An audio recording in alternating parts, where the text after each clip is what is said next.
Hello, English speakers. Welcome to SNS. I am Martin, your English practicing partner, and I am truly delighted to have you here today.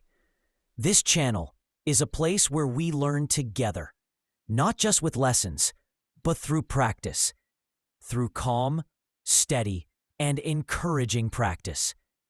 The story we explore today carries a beautiful theme: courage and determination. I will read it for you, slowly, clearly, and in simple English, so you can follow with ease. Your job is simple. All you have to do is listen and repeat after me. Try to match my rhythm, my pauses, and my tone. In this way, you train your ears and your voice to move naturally in English. And if you practice with me, you will begin to feel a change. Your words will flow more smoothly. Your confidence will grow stronger. And English will no longer feel like a subject you study, but a language you can live. No writing is needed. No memorizing of word lists. This is not about grammar drills or tests. It is about listening, repeating, and making English part of your daily life. If this practice helps you, I kindly ask you, give this video a thumbs up. That way, more learners can discover it. And please, subscribe to SNS so we can continue this journey together. Let me leave you with a thought. As Nelson Mandela once said, "It always seems impossible until it is done."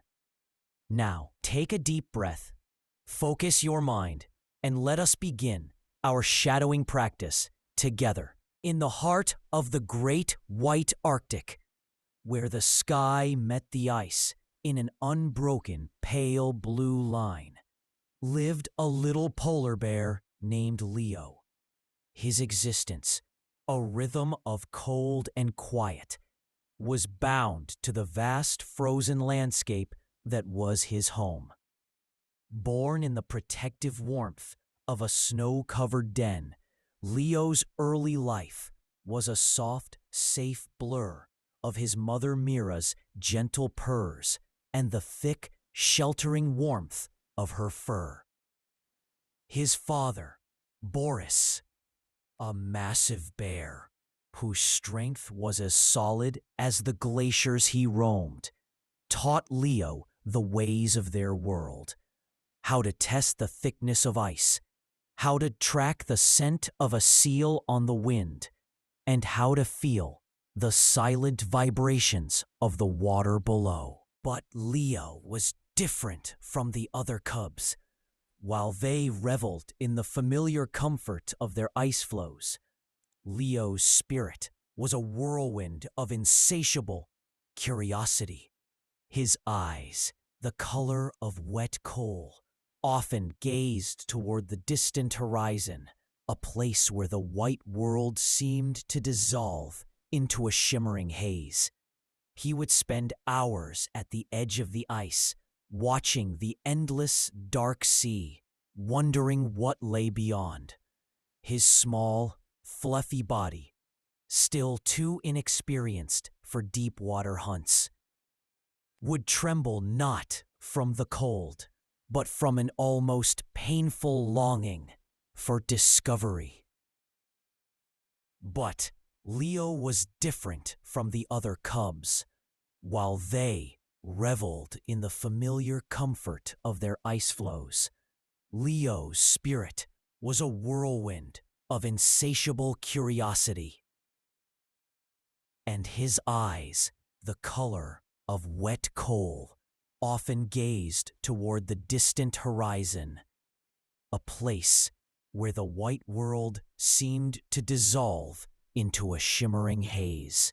"Mama," he would ask one evening, as the northern lights painted the sky in streaks of emerald and rose, "is there anything else beyond our home? Anything other than just white?" Mira would nuzzle him, her great head a comforting weight. "The ice provides everything we need, my precious cub," she'd murmur, her voice a soft, low rumble. "The sea gives us our food, and the land gives us our shelter. What more could a bear ask for?" His father, Boris, often warned him against such thoughts.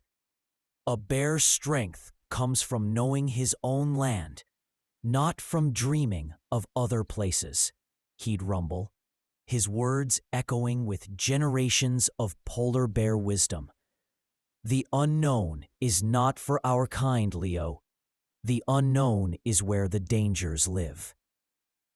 But Leo's thirst for the unknown was a feeling that could not be silenced. He found himself drawn to the unusual, the forgotten, the tiny things hidden within the vastness of the white world. He befriended a curious puffin who showed him strange, iridescent shells washed up by the tides. He spent hours watching a single, persistent snowflake spiral toward the earth, marveling at its perfect, intricate design. These small moments fueled his desire to see more. The night the world changed for Leo began with a storm more fierce than any he had ever known.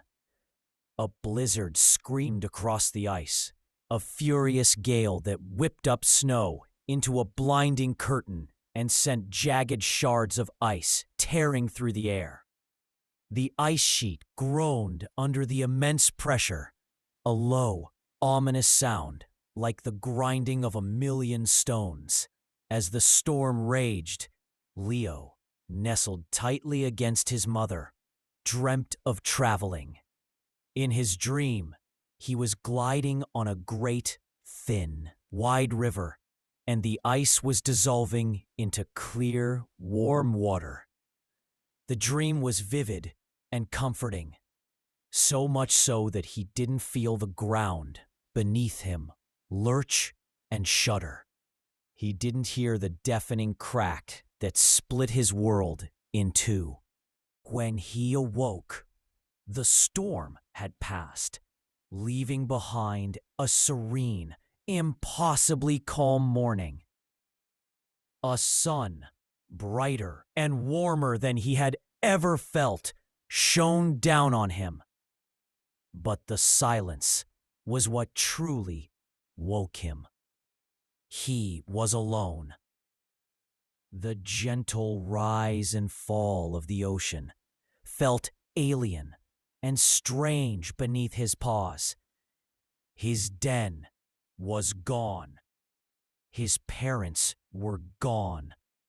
He was a tiny, isolated speck on a rapidly shrinking piece of ice, adrift on an immense, uncharted sea. Panic, cold and sharp, seized him. His small cries were swallowed by the immensity of the ocean. The white world he knew was receding, melting away on the horizon. He watched it go, a shimmering mirage of everything he had ever known. The world, as his father had said, was indeed vast and dangerous. His journey was long and arduous. For what felt like an endless procession of days and nights, Leo drifted.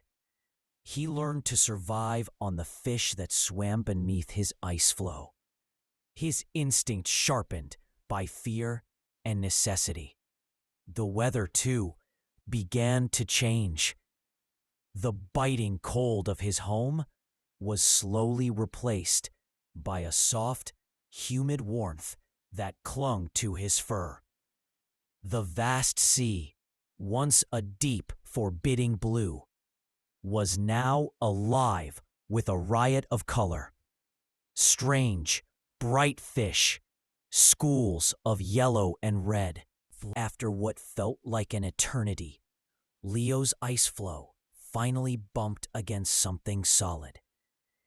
It was not the familiar, packed snow shore of his home, but a shore of soft, golden sand. The air was thick with the scent of flowers and moist earth. As he cautiously stepped onto the beach, the sand felt warm and soft beneath his paws, a stark contrast to the unforgiving ice he was used to. He stared in wide-eyed wonder at the land before him. It was a riot of color. Green leaves on trees that stretched toward the sky. Brilliant red and orange flowers that bloomed in profusion. And a sky so blue it was almost dizzying.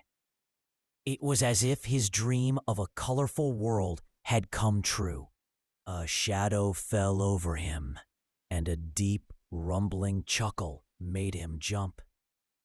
A gigantic, yet friendly-looking hippopotamus emerged from the river, his immense form a testament to the lushness of this new land. "Well, hello there, little marshmallow," the hippo bellowed, his voice friendly and kind. "I've never seen a bear so white before. Are you lost?" The little polar bear, still trembling with a mix of fear and awe, managed to squeak out, "My name is Leo, and yes, I think I am." The hippopotamus, who introduced himself as Henry, felt great sympathy for the lost cub.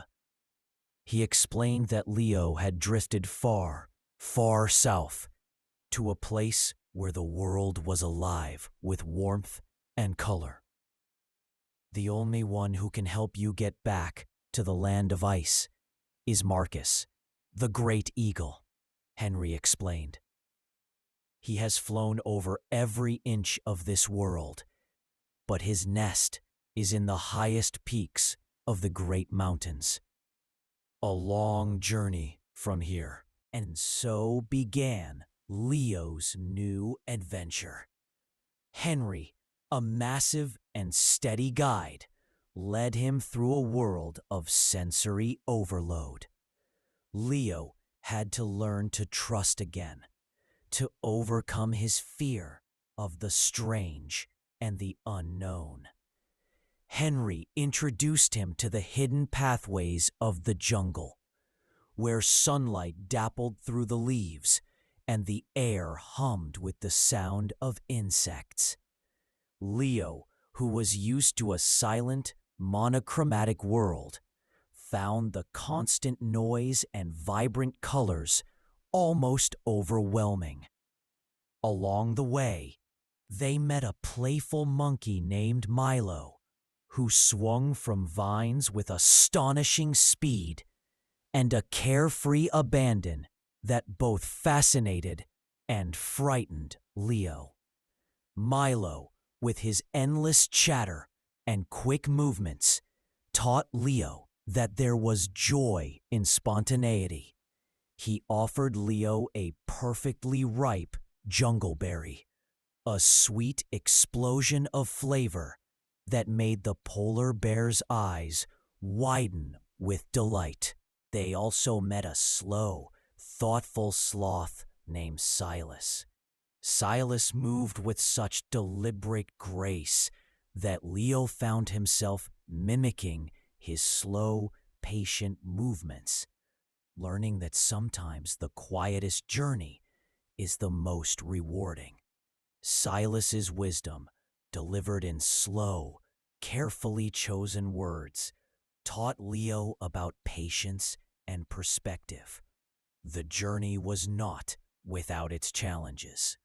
One day, a cunning fox with a mischievous glint in his eye tricked Leo and Henry, sending them down a winding path that led to a thorny, tangled thicket. The fox, whose name was Fenris, delighted in causing mischief and chaos. Leo, still a cub, felt a familiar pang of fear and uncertainty. But Henry, with his immense strength and unshakable resolve, calmly pushed through the thorns, his tough hide protecting Leo. It was a lesson for Leo that not every creature in this new world was as friendly as Henry, but that he was not alone in facing them. Finally, after a long and challenging journey, they reached the foot of the great mountains. High above, almost touching the sky, was the peak where Marcus the eagle lived. Henry bid a fond farewell to Leo, promising that the little polar bear would always have a friend in the jungle. With a heavy but hopeful heart, Leo began his climb. The climb was arduous. The air grew thinner and colder with each step. The vivid colors of the jungle were replaced by the muted greens and grays of the rocky peaks. But Leo's spirit, hardened by his journey and filled with a resolve he didn't know he had, pushed him forward. At the summit, a magnificent sight awaited him. Marcus the eagle, his feathers the color of burnished gold, sat proudly on his nest. His eyes, keen and ancient, looked down at Leo with knowing kindness. Leo carefully climbed onto Marcus's strong, broad back. As they soared into the sky, the world spread out below them, a breathtaking tapestry of green and white. Leo looked down, seeing the jungle and the river where he had met his new friends. A lump formed in his throat as he realized how much he had changed. He wasn't just a polar bear from the white world anymore. He was a friend to the creatures of the colorful world. A cub who had faced his fears and discovered a strength he never knew he possessed. As they flew further north, the colors of the jungle faded, replaced by the familiar blues and whites of the Arctic. The cold, crisp air felt like a comforting blanket. He saw the horizon line, where his old world met the new, a border he had unwittingly crossed. And there, on the edge of the ice, stood two. Marcus landed gently, and Leo scrambled off his back, running toward them with a joy that felt as immense as the ocean itself. Mira and Boris rushed to him, their roars of relief echoing across the silent landscape. They held him tight, their warmth and scent a wave of comfort that brought tears to Leo's eyes.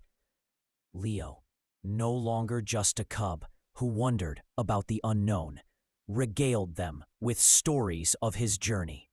He told them of Henry the hippo, of Milo the monkey, and of Silas the wise sloth. He spoke of the riot of colors, the sweet taste of jungle berries, and the treacherous cunning of Fenris the fox. His parents listened in awe, their eyes widening with every tale. They saw a change in their son, a maturity and a wisdom that had replaced his restless longing. Leo's life, from that day on, was different. He loved his white world with a new appreciation, seeing the subtle beauty in its frozen landscapes.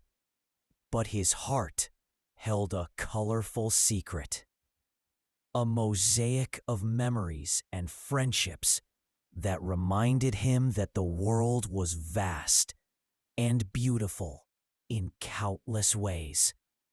He was a polar bear, but he was also a traveler, a friend, and a cub who had found his way home with a heart full of new stories to tell. Ambiguous, not clear, open to more than one interpretation.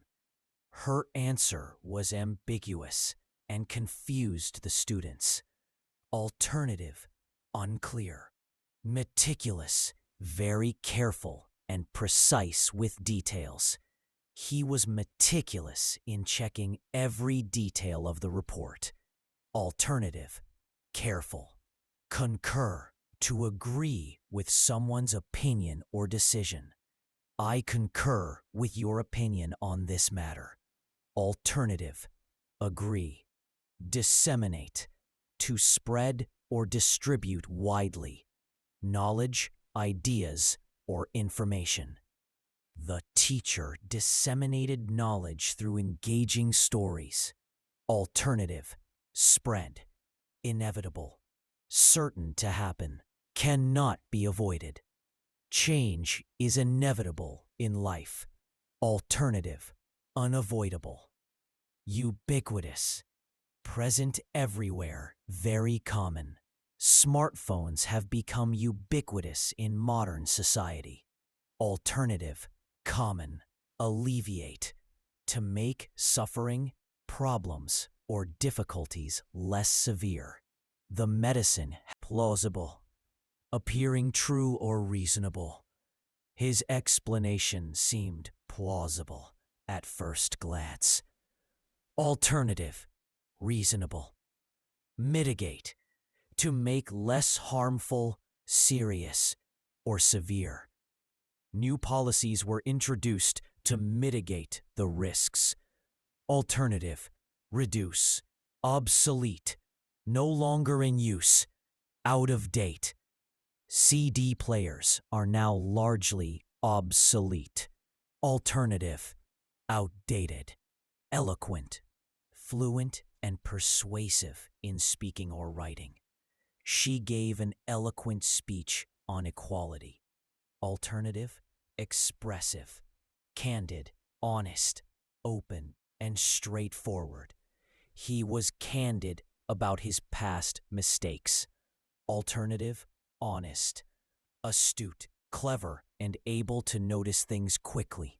The astute businessman saw the opportunity early. Alternative, clever, adversity, difficulties, or misfortune. He remained strong in the face of adversity. Alternative, hardship. Benevolent, kind, and generous. The benevolent woman donated to the orphanage. Alternative, kind, ephemeral, lasting for a very short time.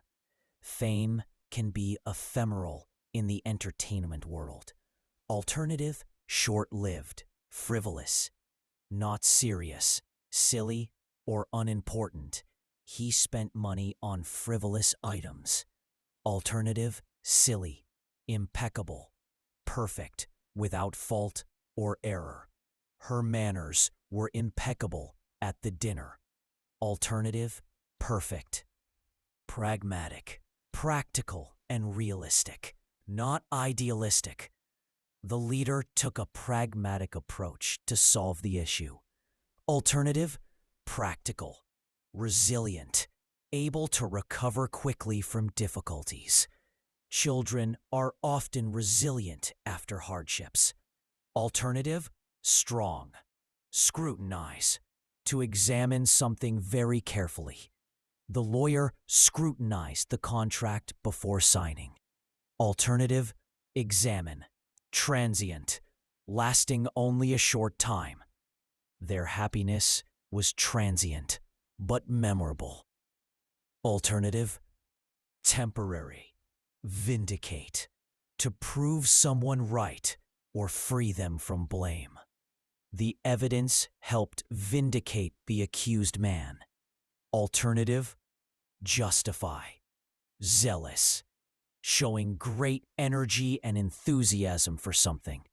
He was zealous in promoting his beliefs. Alternative, enthusiastic, revere, to respect and admire deeply. The students revere their teacher. Alternative, respect. Voracious. Wanting or consuming something in large amounts. She has a voracious appetite for books. Alternative, eager. Tenacious. Very determined and not giving up easily. Her tenacious spirit helped her succeed. Alternative, determined. Serene, calm, peaceful, and untroubled. The lake looked serene at sunset. Alternative, calm. Perilous, full of danger or risk. They went on a perilous journey through the desert. Alternative, dangerous. Ostentatious, designed to attract notice. Showy. He wore an ostentatious gold watch. Alternative, showy. Lucid, clear and easy to understand. The teacher gave a lucid explanation of the topic. Alternative, clear. Nefarious, wicked, evil, or criminal. The villain had a nefarious plan. Alternative, evil, hinder, to create difficulty and slow progress. The rain will hinder the construction work. Alternative, block, quintessential, the most perfect example of something. She is the quintessential artist, dedicated and creative. Alternative, perfect example. Superfluous, more than what is needed. Unnecessary. The report was filled with superfluous details. Alternative, unnecessary. Audacious, bold, daring, sometimes reckless. It was an audacious plan to climb the mountain. Alternative, bold. Cumbersome, large or heavy, difficult to carry or manage. The box was too cumbersome to lift alone. Alternative, heavy. Diligent, hard-working and careful in tasks. She is diligent in her studies. Alternative, hard-working. Eminent. Your effort today has been admirable, English speaker. Every moment you spend practicing strengthens your fluency and builds greater confidence in your English journey. If you find any word or sentence difficult, or if you would like to suggest a story for the next video, please share it in the comments. Your feedback is truly valuable, and it helps us create better practice together. Keep practicing, stay motivated, and I'll see you in the next session. This is Martin from SNS, signing off. Goodbye.